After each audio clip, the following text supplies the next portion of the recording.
जब स्वयं देवताओं की प्रार्थनाएं भी मौन हो जाएं, तब क्या अंधकार को मिटाने के लिए अंधकार से भी भयानक शक्ति को आना पड़ता है? तीनों लोकों पर एक डरावनी छाया फैल चुकी थी।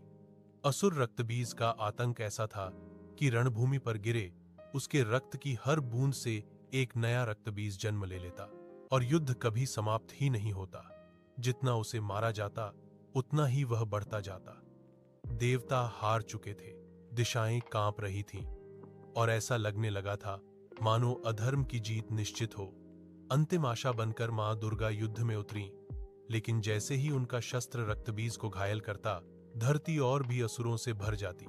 तभी अचानक आकाश गूंज उठा, वायु थम गई और समय जैसे रुक गया। मां दुर्गा के ललाट से एक उग्र गर्जना के साथ जो शक्ति प्रकट हुई, उसे देखकर स्वयं देवता भी सिहर उठे। काला वर्ण, खुले केश, ज्वालामय नेत्र और गले में नरमुंडों की माला, यह थी मां काली।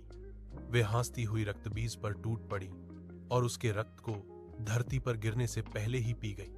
उसका वरदान टूट गया और पहली बार रक्तबीज भय से कांप उठा। कुछ ही क्षणों में वह असुर नष्ट हो गया, लेकिन मां काली का तांडव थमा नहीं। पृथ्वी डोलने लगी, सृष्टि टूटने लगी। तभी भगवान शिव स्वयं रणभूमि में लेट गए। जैसे ही मां काली का चरण उनके वक्ष पर पड़ा, उन्हें चेतना हुई, जीभ बाहर आ गई और प्रलय शांत हो गया। उसी क्षण संसार ने जाना, मां काली विनाश नहीं, बल्कि वह अंतिम शक्ति हैं जो तब प्रकट होती हैं जब अधर्म को रोकने का कोई और मार्ग शेष नहीं रहता।